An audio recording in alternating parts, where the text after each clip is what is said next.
light, dim the streets in moonlight bright. We dissect the cinematic art, real by real we pull apart.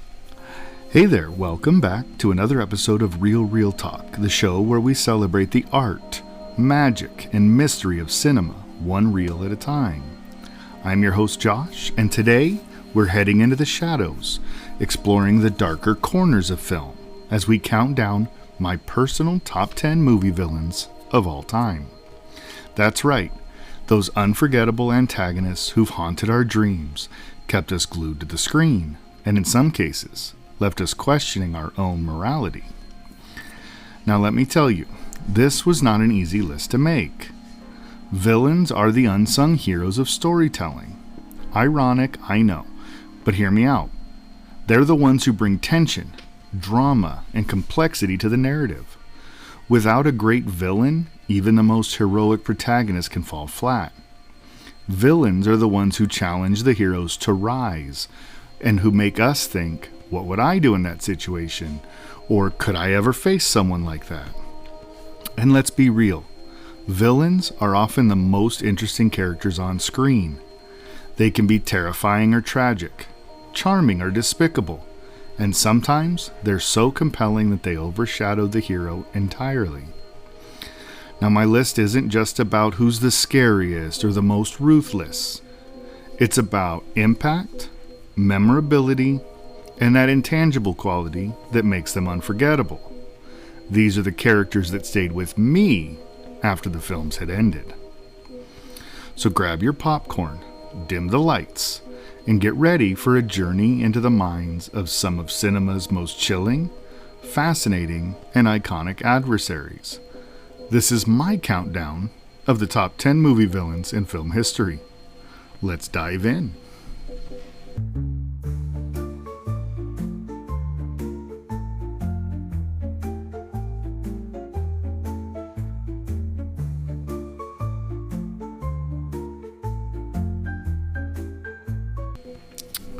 Starting off at number 10 is the guy who is pictured next to the word bully in the dictionary, the one and only Biff Tannen from Back to the Future.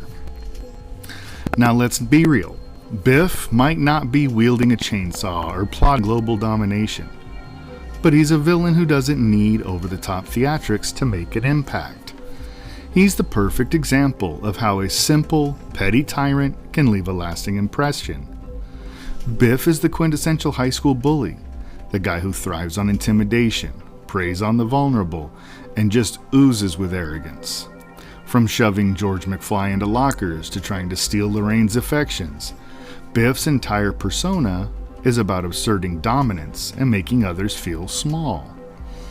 But what's fascinating about Biff is how multidimensional his awfulness is. He's not just a bully, he's also manipulative, opportunistic, and completely unapologetic. And let's not forget his iconic line, "Make like a tree and get out of here." It's such an hilariously dumb phrase, yet it perfectly encapsulates his swaggering, clueless bravado.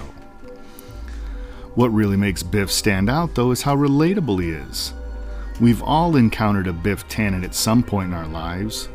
Someone who uses their power, size, or social status to push others around. He's the guy who never seems to face any real consequences for his actions, which makes his eventual downfall all the sweeter.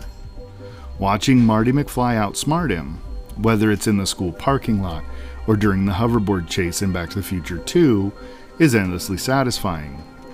It's the ultimate revenge fantasy, and it's a big part of why Back to the Future resonates so strongly with audiences even today. And yes, I know, the Biff that gets outsmarted in Back to the Future 2 on the hoverboard chase is not the Biff that we know. That's in the future, it's his grandson, I get it. But it's the same character. But what's really interesting is how Biff evolves across the trilogy. In the first movie, he's your classic high school bully.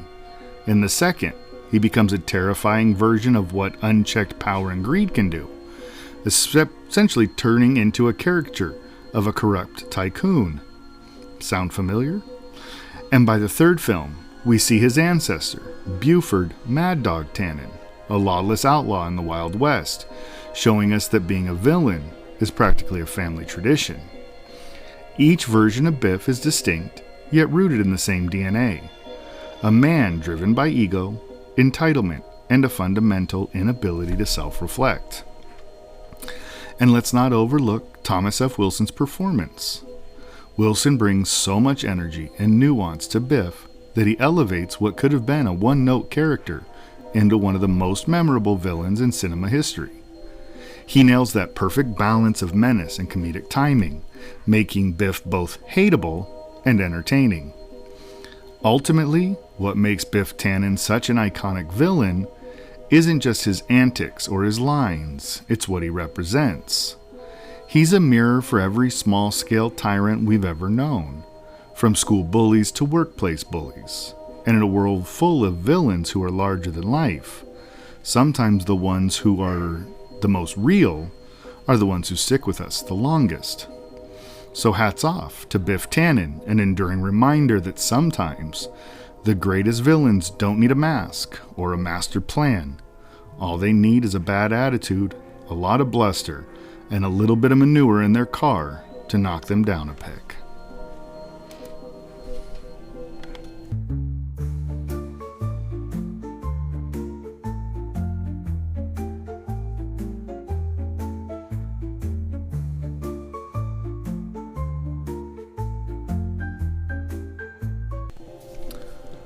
Coming in at number 9 is the Shape himself, Michael Myers. Now this is a villain who needs no introduction, and yet every time we talk about him, we uncover something new. Michael Myers isn't just a man, he's an enigma wrapped in the haunting guise of a mask, and the mask is perhaps the single most iconic symbol in the world of horror. There's something about Michael Myers that is both unsettling and fascinating at the same time. He is the embodiment of pure evil, a force of nature that's driven by an instinctual need to kill rather than a rational motive. And it's this relentless, purposeless evil that has made him one of the most terrifying and enduring villains in cinema history. Now, what makes Michael Myers so terrifying isn't just his brutal actions, though those are undeniably horrifying. No, it's his silence, his eerie, unsettling quiet.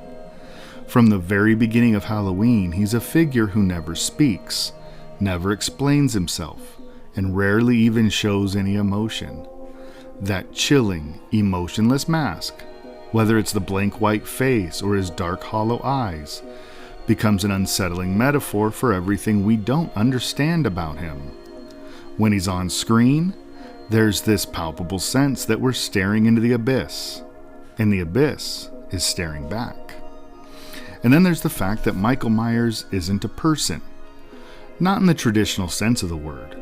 He's a force, a representation of evil that's both omnipresent and unstoppable. There's no rhyme or reason behind his actions.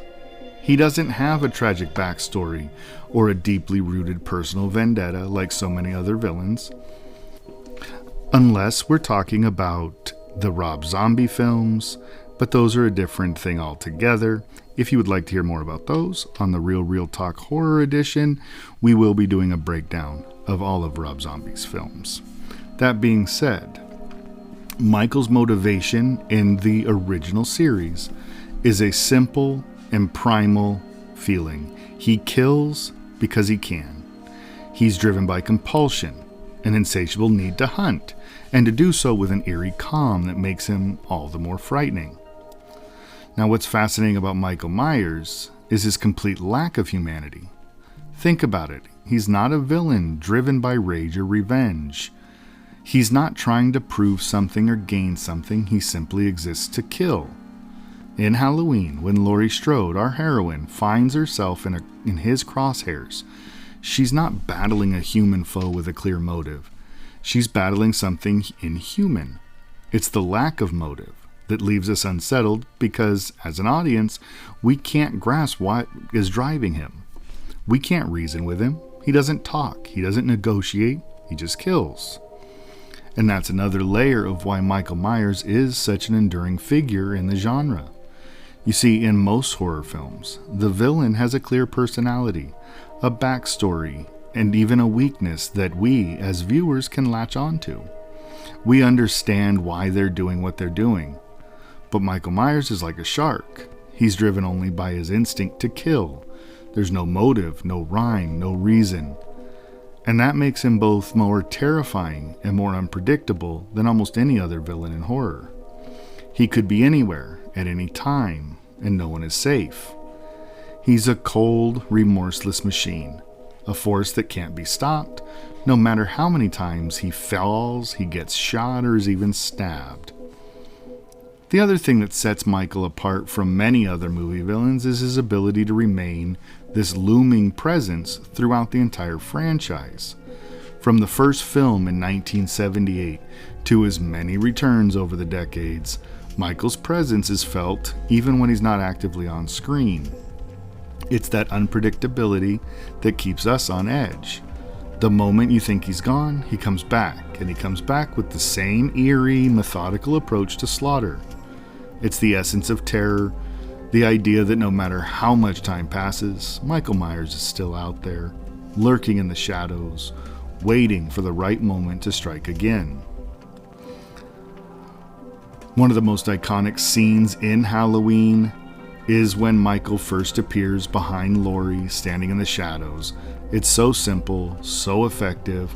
He's barely there, just a shadow, just a brief glimpse, and that makes him so effective. The absence of action is as terrifying as the action itself. Michael Myers doesn't need to be constantly moving to be scary. Just the idea that he could be standing silently in the background, watching, waiting. That's what's get under our skin. It's quiet dread, the anticipation of the worst is yet to come. And then there's the mask. Over the years, the mask has taken on legendary status. It's more than a piece of plastic. It has become the face of evil itself. The mask is faceless. It's devoid of emotion, which makes it even more terrifying. Michael doesn't need to express anything. His mask tells us all we need to know.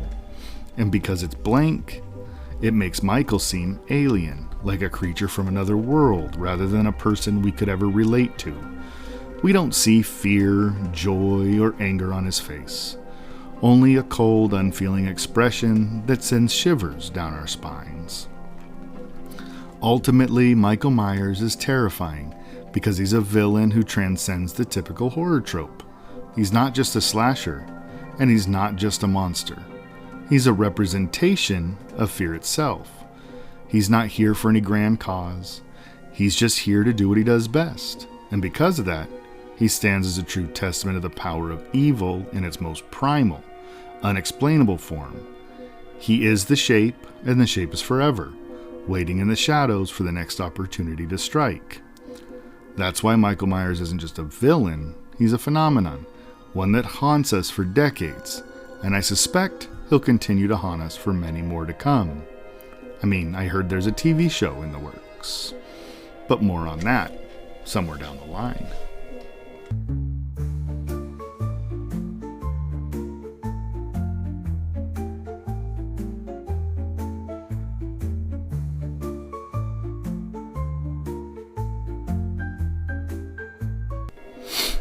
Coming in at number 8 is a villain I have to thank my mother for introducing me to, who is captivating and absolutely terrifying, and that's Baby Jane Hudson, the twisted former child star from Whatever Happened to Baby Jane. This character, masterfully brought to life by the legendary Bette Davis, is a haunting study of jealousy, resentment, and psychological deterioration. Baby Jane isn't your typical villain. She doesn't wield weapons or plot world domination. Instead, her menace comes from her unhinged mind and the toxic relationship she shares with her sister, Blanche, played brilliantly by Joan Crawford. The dynamic between the two is the crux of the film's horror. Blanche, a former Hollywood starlet now confined to a wheelchair, becomes the target of Jane's escalating torment. It's a power struggle fueled by years of resentment, guilt, and unspoken secrets. What makes Jane so chilling is how real she feels. At first glance, she's just an eccentric has-been trying to relive her childhood fame. But as the film progresses, you start to see the cracks in her psyche, the delusions, the cruelty, and the complete inability to let go of the past. Jane's descent into madness is as tragic as it is terrifying. She's not evil in the traditional sense. She's a deeply damaged person whose unchecked bitterness and mental instability make her actions all the more horrifying. And let's talk about her look, because honestly, it deserves its own mention. Jane's grotesque makeup with the smeared lipstick and overdone rouge is pure nightmare fuel. It's a visual representation of her inner chaos, a mask she wears as she clings to the illusion of her former glory. The way she parades around in that childish dress, singing her old hit, "I've Written a Letter to Daddy," is both pitiful and deeply unsettling. That's the kind of image that sticks with you long after the credits roll. And yet, as monstrous as Jane is, there's something undeniably tragic about her. She's a victim of the same Hollywood system that elevated her as a child and discarded her as she grew older. She's stuck in the shadow of her own fame, unable to move forward, and that makes her a fascinatingly complex villain. She's not just scary, she's heartbreaking, and that's the duality between victim and tormentor. That makes her one of the most memorable villains in cinema history. Finally, let's not forget Bette Davis's performance. Davis goes all in, fearlessly embracing Jane's grotesque physicality and emotional instability.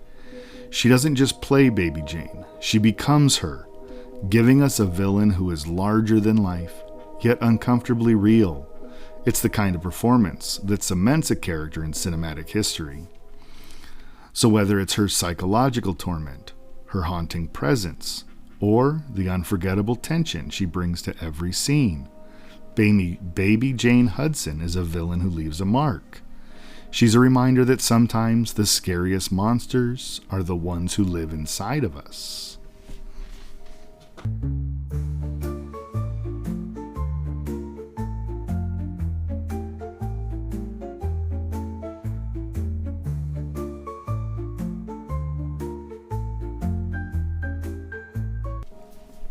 At number 7, we have one of the more unique villains in cinematic history, HAL 9000 from 2001, A Space Odyssey.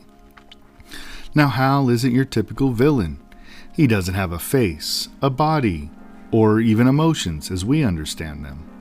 What he does have is a soothing voice, flawless logic, and an unrelenting drive to complete his mission, no matter the cost. And somehow, that combination makes him one of the most unsettling antagonists of all time. Let's break it down. HAL is the onboard AI system that controls the Discovery 1 spacecraft. On the surface, he's the epitome of calm professionalism. He's always polite, never raises his voice, and seems to genuinely care about the mission's success and the crew's well-being. But it's that very calmness that makes his actions so terrifying when things take a dark turn. The beauty of HAL as a villain is in how he represents a very real fear, the fear of technology surpassing human control. Think about it. HAL is a creation of human ingenuity, designed to make life easier and ensure mission success. But when HAL determines that the human crew is jeopardizing the mission, he doesn't hesitate to make a chillingly logical decision: eliminate the crew to protect the mission. It's not malice, it's programming. And that lack of emotion, that inability to see the human cost of his actions, is what makes him so terrifying. Who can forget the infamous scene where HAL coldly locks astronaut Dave Bowman out of the spacecraft? Dave pleads with HAL, desperately trying to regain control, and HAL responds in that eerily calm voice, I'm sorry, Dave. I'm afraid I can't do that.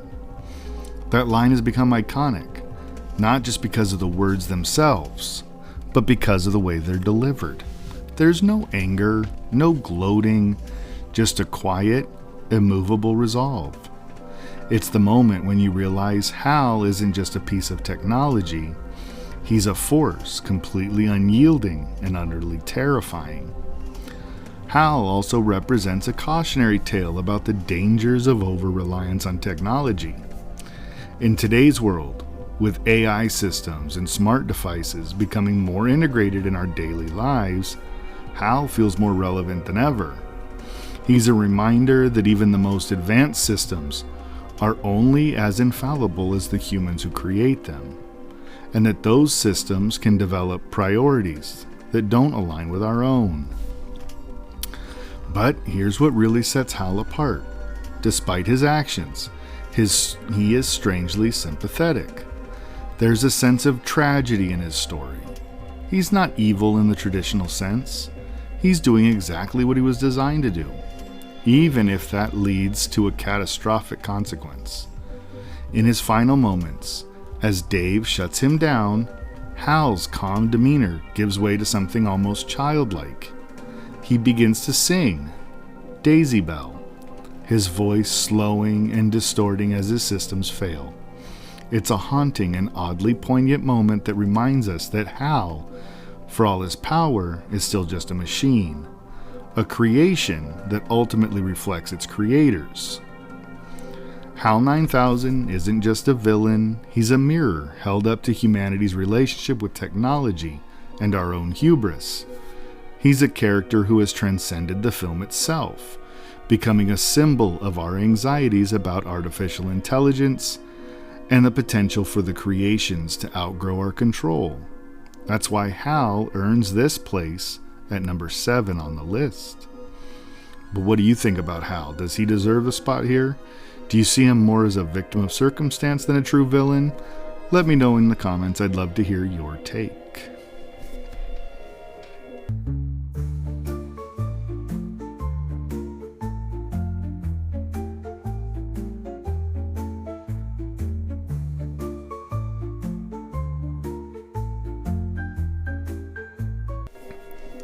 Coming in at number 6 on my list is the sinister and unforgettable Harry Powell from The Night of the Hunter, a character brought to life with chilling perfection by the legendary Robert Mitchum.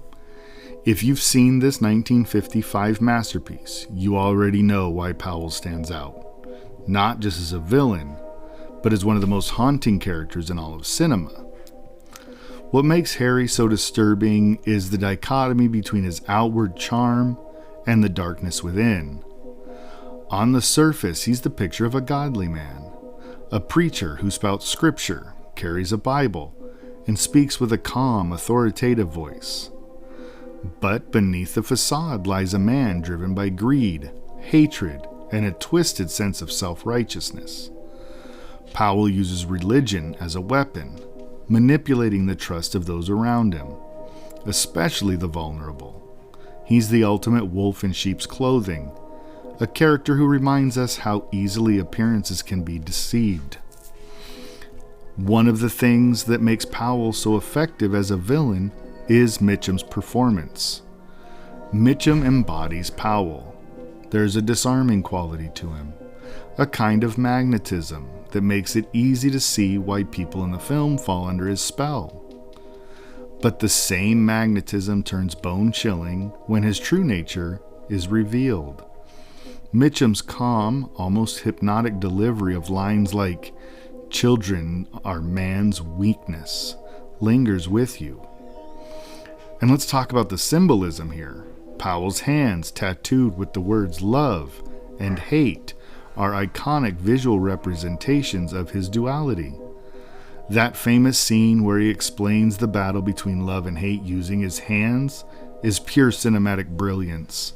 It's so unnerving because for a moment you're drawn into his storytelling, only to remember that this is the same man who ruthlessly murders and manipulates without a second thought. Another layer to Powell's menace is how he targets children. In The Night of the Hunter, Powell is after two kids who hold the secret to a hidden fortune. There's something particularly horrifying about an adult using their authority and cunning to terrorize children. The psychological torment he inflicts is as chilling as any physical violence. The scenes where Powell's shadow looms large over his eerie hymn echoes through the night are enough to send shivers down your spine. At least they did mine. The setting of the film amplifies Powell's villainy. The Night of the Hunter plays out like a dark fairy tale, with stark, expressionistic visuals that heighten the sense of unease. Powell feels like he's stepped out of a nightmare, a figure of pure evil wandering through an otherwise quiet and idyllic world. What makes Powell endure as a villain is that he taps into the universal fears, the fear of betrayal, the fear of being powerless, and the fear of evil hiding in plain sight. He's not a supernatural entity or a grotesque monster. He's a man using his charisma and societal role as weapons. That's what makes him so insidious. And here's a fun fact. The Night of the Hunter was Charles Laughton's only film as a director. And while it wasn't a success at the box office when it was released, it is now regarded as one of the greatest films ever made. And a big part of that legacy is due to Harry Powell, one of the most terrifying, manipulative, and totally unforgettable villains in film history.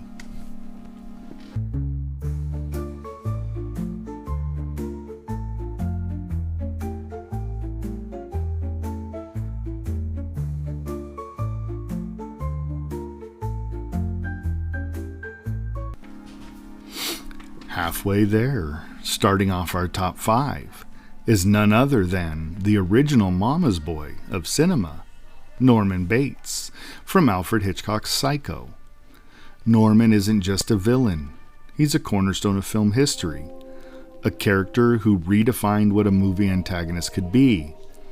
Played brilliantly by Anthony Perkins, Norman is unsettling, tragic, and oddly sympathetic, a combination that has made him one of the most enduring villains of all time. Let's start with Perkins' performance. It's hard to imagine anyone else capturing Norman's peculiar charm. He has this boyish innocence, an awkwardness that makes him seem harmless at first glance. He smiles shyly, stammers through conversations, and seems trapped in his own loneliness. It's that initial likability that makes his darker side all the more shocking when it's revealed. Perkins walks this razor-thin line between endearing and eerie, and he does it so well that you can't help feel a twinge of pity for him, even when you know he's a killer. Of course, we can't talk about Norman Bates without diving into the psychological complexity. He's not a villain for villainy sake. He's a character shaped by deep, unsettling trauma. Norman's relationship with his mother, both when she was alive and after her death, is the stuff of nightmares. The way he's been warped by her domination, to the point where he essentially becomes her, is as tragic as it is terrifying. It's a twisted exploration of identity, control, and repression, themes that were all groundbreaking for a mainstream film in 1960. And then there's that shower scene, and if you've never seen Psycho, you've still seen or heard of this moment. It's one of the most iconic scenes in film history. And for good reason. The way Hitchcock builds tension, cutting between Janet Leigh's terrified face, the knife slashing, and the relentless shrieking violin score, is pure genius. But what makes the scene even more chilling is that at that point, we don't fully understand Norman's role in the horror. Is he just cleaning up after his deranged mother? Or is there something more sinister going on? And that ambiguity is what keeps you hooked. By the end of the film, when the full truth is revealed, Norman transforms into something even more horrifying. The final shot of him sitting in the police station, wrapped in a blanket, with that eerie smile creeping across his face, that's what nightmares are made of. Perkins' voiceover as Mother in the closing moments is bone-chilling, They'll see and they'll know and they'll say, "Why? She wouldn't even harm a fly." It's a line that perfectly encapsulates Norman's fractured psyche, both the innocence and the horror living inside him. What makes Norman such a compelling villain is the duality of his character. He's not just a cold-blooded killer. He's a victim of his own mind, someone who's as much a prisoner as his victims are. That complexity keeps him fascinating, even more than 60 years after Psycho first shocked audiences. Norman Bates is a reminder of how fragile the human mind can be and how easily the line between sanity and madness can blur. He's the kind of character who sticks with you, not just because he's terrifying, but because on some level you can understand him, and that is what makes him one of the greatest villains in film history.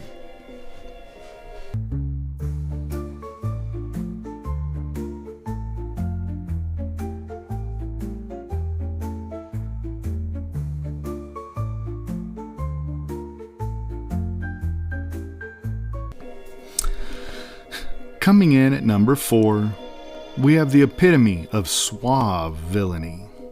Hans Gruber from Die Hard, played to perfection by the late, great Alan Rickman. In his first role, Hans is not just a villain. He's the villain who redefined what an action movie antagonist could be. Let's take a moment to appreciate how Rickman turned what could have been a one-dimensional role into the pinnacle of menace and charisma. Hans Gruber isn't your typical bad guy. He's not a brawny henchman, nor is he a mustache-twirling caricature. He's elegant, intelligent, and impeccably dressed. Seriously, that suit deserves its own credit in the movie. Hans walks into Nakatomi Plaza as if he owns the place. And for a good chunk of the movie, he kinda does. But what makes him compelling is his air of superiority. He's not just a criminal, he's a cultured criminal. He quotes classic literature, listens to Beethoven, and plans his heist with the precision of a maestro conducting an orchestra. Let's talk about the brilliance of his introduction. Hans doesn't burst onto the scene guns blazing. Instead, he strolls in with calm authority, addressing the hostages as if he's hosting a business meeting rather than orchestrating a high-stakes heist. This is a villain who knows the power of intimidation and charm, and Rickman brings an unmatched gravitas to every line he delivers. And who can forget the way he suavely drawls, "I am going to count to 3. There will not be a 4." It's chilling, captivating, and it sets the tone for the character right out of the gate. But what truly sets him apart, though, is his perfect contrast with Bruce Willis, John McClane, where McClane is scrappy, impulsive, and always winging it. Hans is calm, methodical, and always in control. They're two sides of the same coin, and their dynamic is electric. McClane may be the hero, but let's be honest, half the reason we root for him so hard is because Hans is such a formidable opponent. And can we talk about his plan for a second? This guy didn't just walk into Nakatomi Plaza to steal a few bucks. No, he orchestrated an elaborate heist involving hostages, explosives, and fake demands designed to mislead the authorities. He's so meticulous that even when things go sideways, he adapts. He's playing chess while everyone else is playing checkers, or so he thinks. But as brilliant as he is, his downfall comes from his hubris. That's what makes him such a satisfying villain. He's not invincible. McClane manages to outwit him, and the final showdown is one of the most iconic moments in action movie history. I mean, the image of Hans falling from the Nakatomi Plaza is burned into the collective memory of cinema lovers everywhere. Rickman's look of shock in that scene is 100% real because the stunt team dropped him on the count of 1 instead of 3. That little detail just adds to the perfection of the moment. Hans Gruber's legacy goes beyond Die Hard. he set the gold standard for action movie villains. Without Hans, we might not have had the charming, sophisticated antagonists we've come to love in films like Skyfall or The Dark Knight. He's the blueprint, a villain who's as enjoyable to watch as the hero. So there you have it. Hans Gruber, a villain who made terrorism look terrifyingly sophisticated.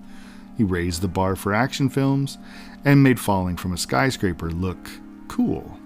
Hats off to you, Hans, and thank you, Alan Rickman, for bringing him to life in a way no one else ever could.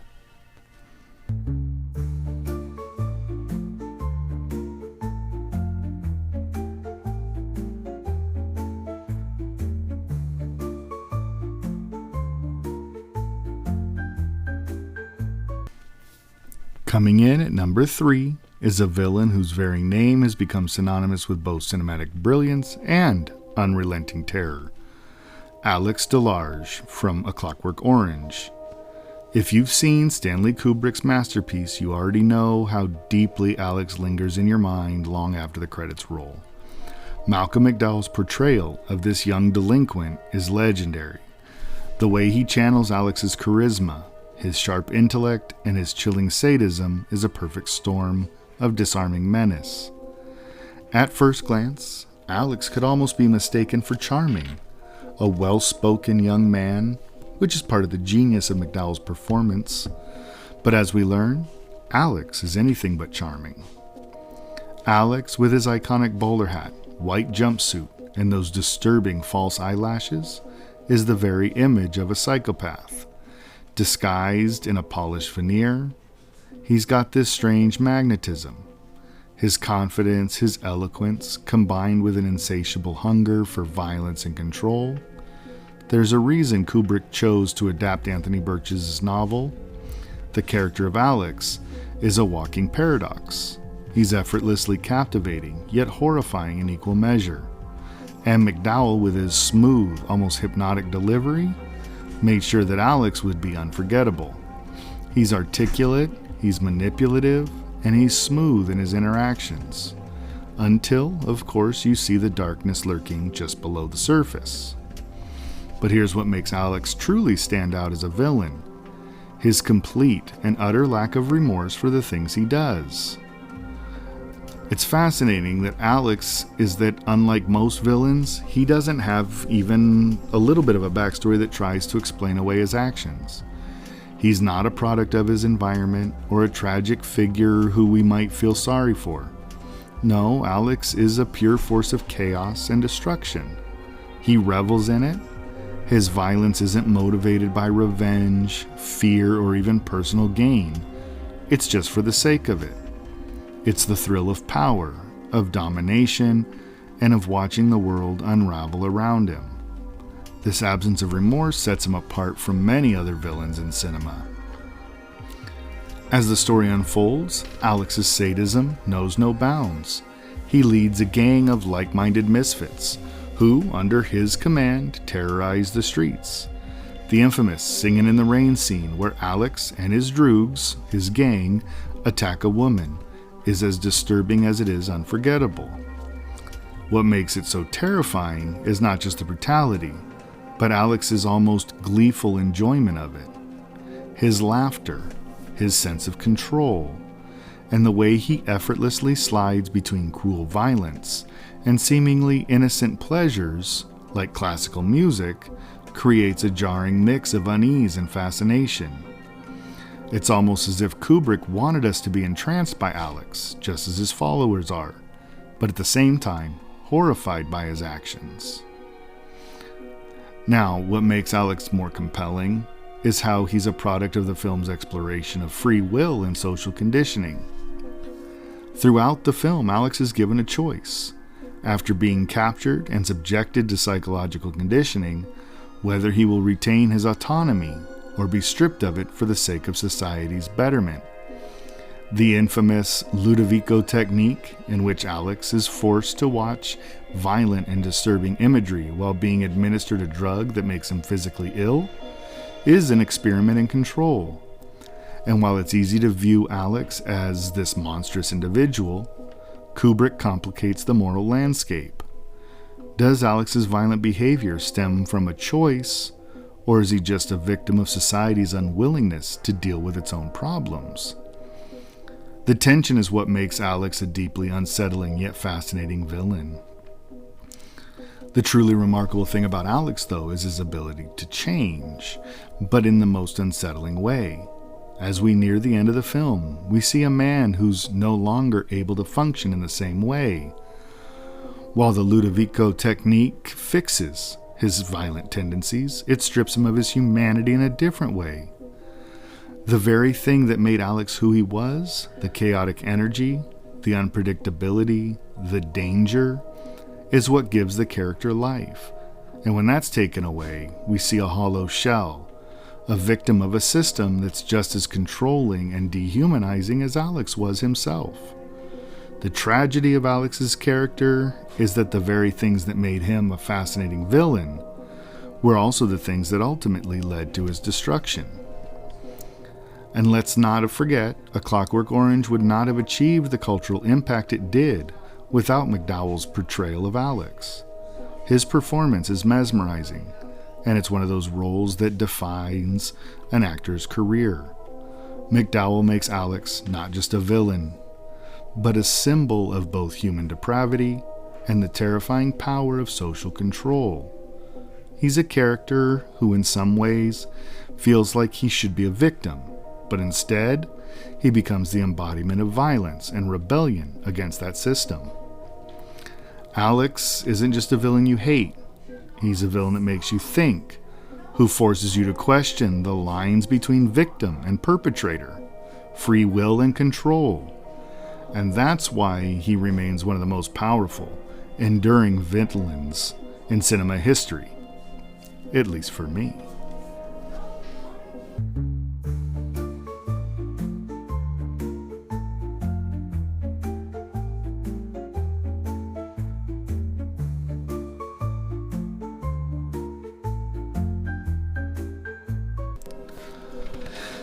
Coming in at number 2, a character that anyone who knows me knows is my favorite horror villain.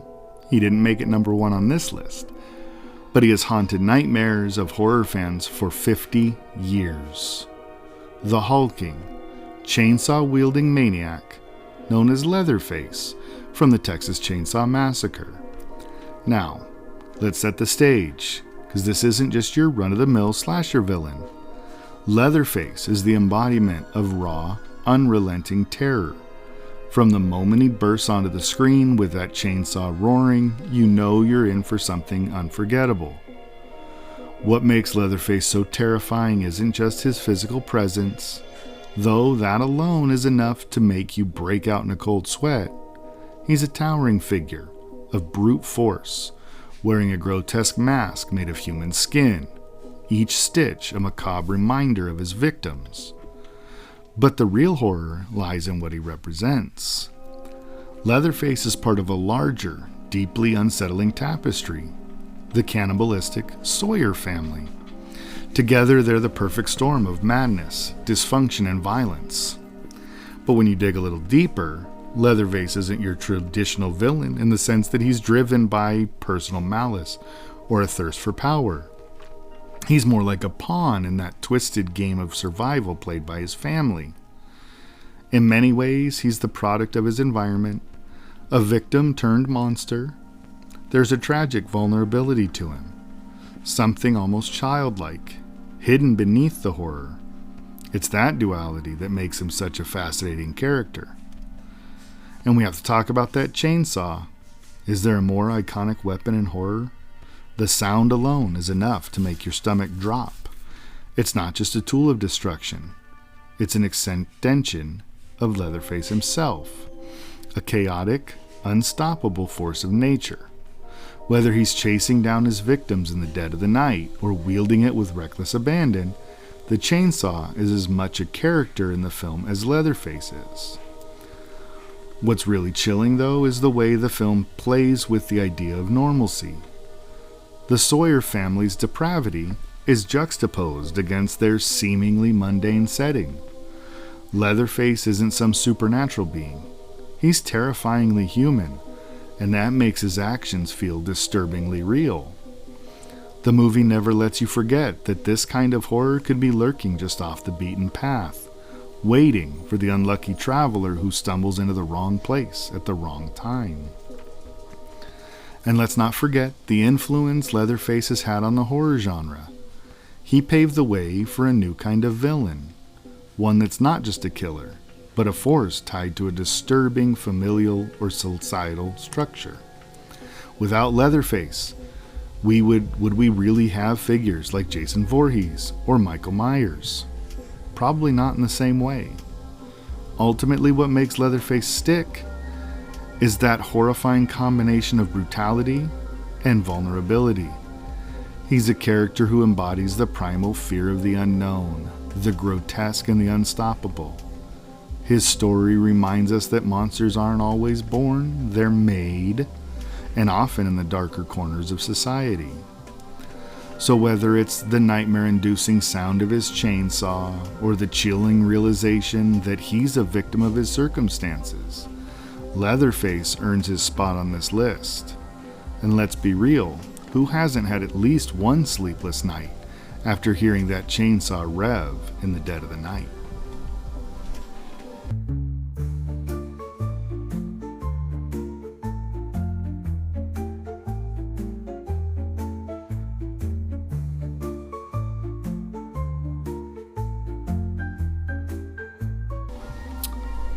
Okay, before I give you my number one spot, I want to take a moment to talk about a few iconic villains who didn't quite make the cut for this list. Now, I know there are some big names out there that many of you might be thinking about, so let's go ahead and address them. These are the villains that are undeniably iconic, but for one reason or another didn't quite hit that unique personal mark for me. First up, let's talk about Darth Vader. Now, Vader is very influential, and I'm not just talking about his status as a cultural icon. The Star Wars saga wouldn't be the same without him. His redemption arc, the tension between his inner conflict and his tyranny, and of course that heavy breathing, it's all part of what makes him unforgettable. But here's the thing, as much as I respect Darth Vader as one of the most important villains, I've always found that I connect more deeply with villains who have a bit more complexity and ambiguity. Darth Vader's evil was clear-cut, and while that makes him compelling, it didn't quite strike the emotional chord for me that some of the others on this list did. Don't get me wrong, his place in the pantheon of cinematic villains is solidified, no question about that. But for me, other characters have that deeper, more personal impact. Then we have Hannibal Lecter, played so chillingly by Anthony Hopkins. If you've ever seen Silence of the Lambs, I'm sure many of you have, there's no denying how unforgettable he is. He's quiet, calculated intelligence paired with horrific actions make him a truly terrifying villain. And what stands out about him is his charisma. He's charming, cultured, manipulative, and that make him very unsettling. But while he's undoubtedly a villain that leaves an imprint, what really makes him so iconic is the psychological mind games. He's the villain who plays with his prey before making the kill. Again, he's a brilliant villain.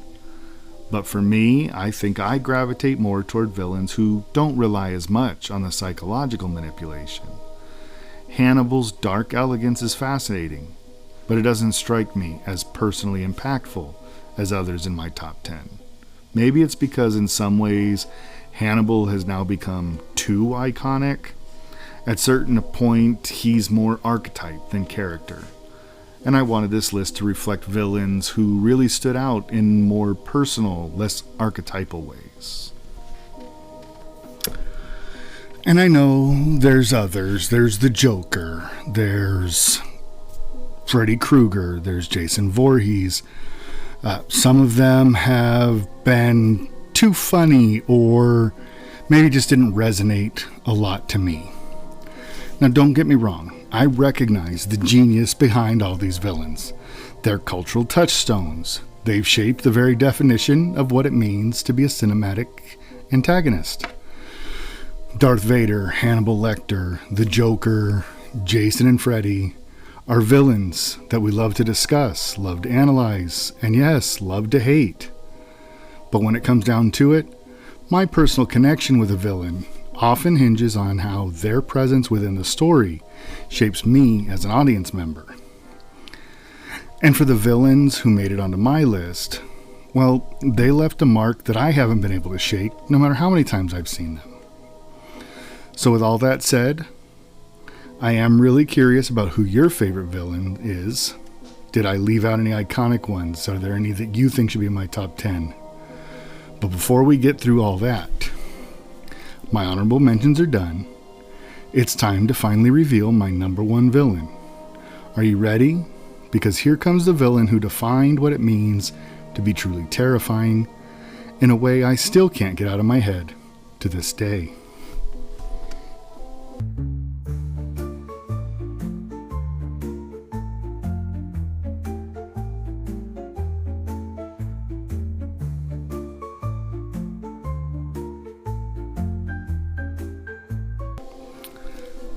And here we are, my number one pick for the greatest villain in film history, Anton Chigurh from No Country for Old Men.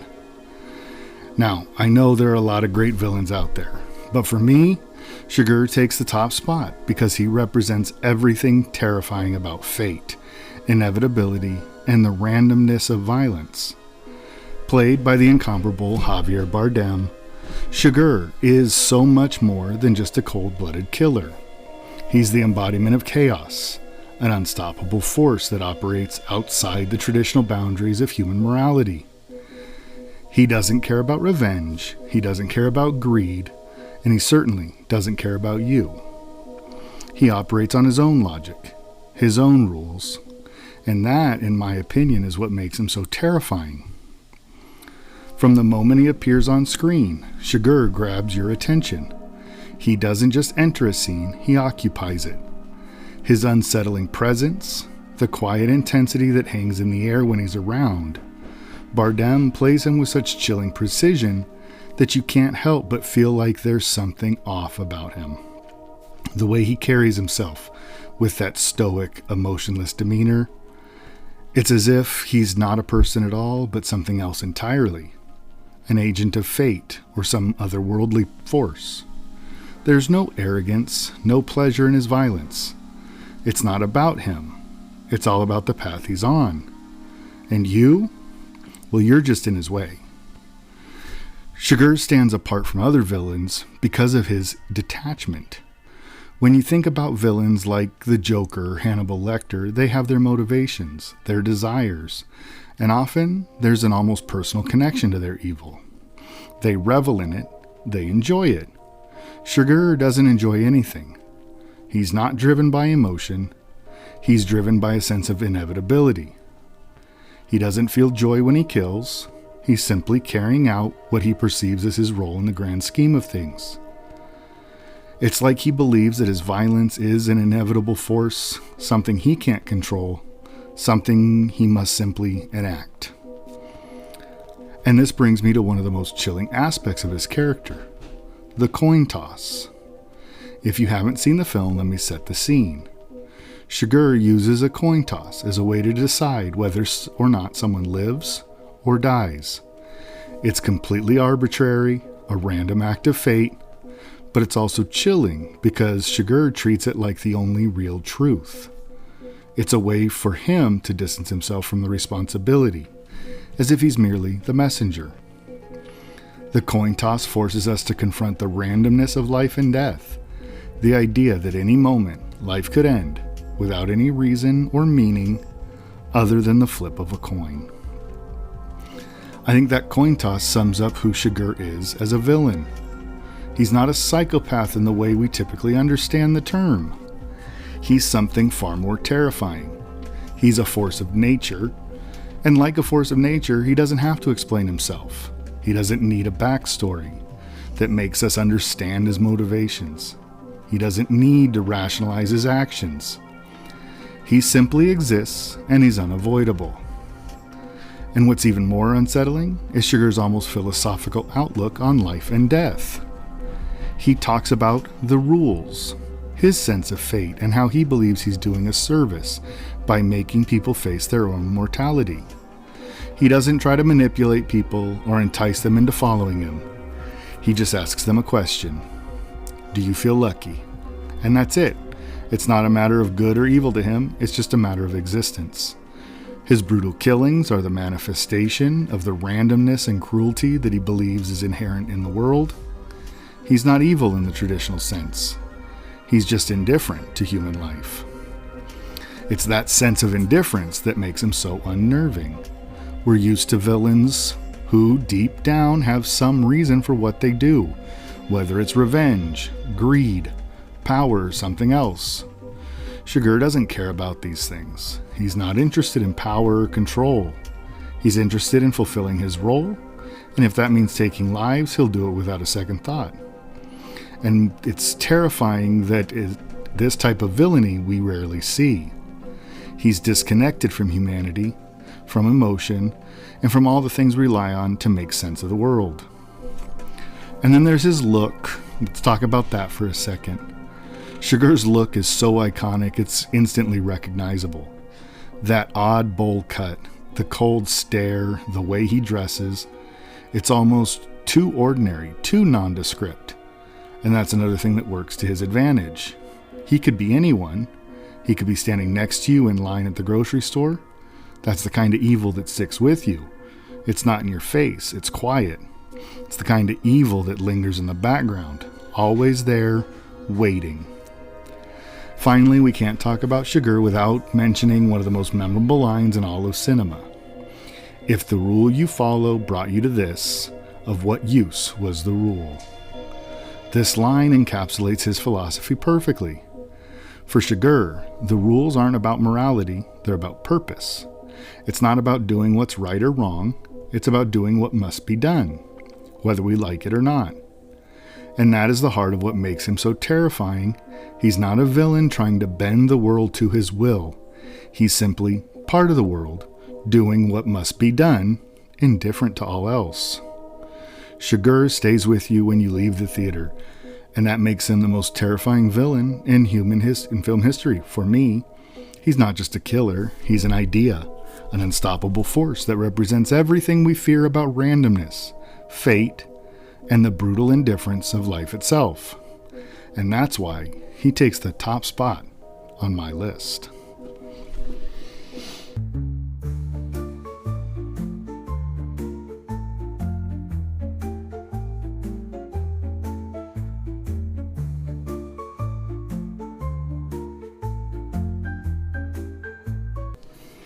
So there you have it. My top 10 movie villains of all time. From the campy charm of Biff Tannen to the chilling inevitability of Anton Chigurh, these are the characters that have truly defined villainy for me. And let's be honest, villains are what make stories unforgettable, right? They're the ones who challenge the heroes, make us question our own beliefs, and sometimes even steal the entire show. It's amazing how a well-crafted villain can stick with you long after the credits roll. Each one of these characters left a mark, whether through their pure evil, their complex motives, or their sheer presence on screen. But now, I want to hear from you. Yes, I want to know what you think. Who are your favorite movie villains? Did I miss any legendary baddies who should have made the cut? Maybe you've got a personal villain that really resonated with you. Let me know in the comments below. I'd absolutely love to hear your thoughts. I'm always curious to see how other people view these iconic characters and how your personal experiences with them might be different from mine.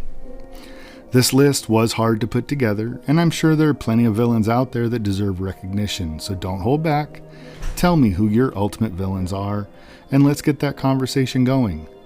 Maybe you'll introduce me to a few that I haven't thought of. And of course, before you go, don't forget to hit that like button if you enjoyed the episode. Share it with your fellow movie lovers. Subscribe to Real Talk so you never miss an episode. Trust me, you won't want to miss the exciting new series we've got lined up.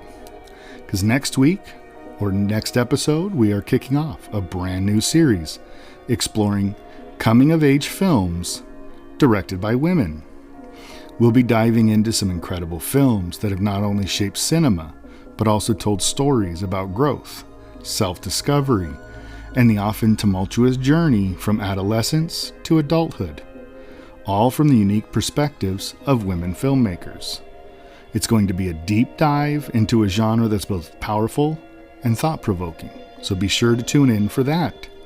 And if you like more of a horror villain, make sure you check out our other podcast, Real Talk Horror. Anywhere you find your podcasts, we're there talking about horror films and what makes them so fun to watch. Until then, keep watching, keep loving, and most importantly, keep those reels rolling. Thank you, everyone.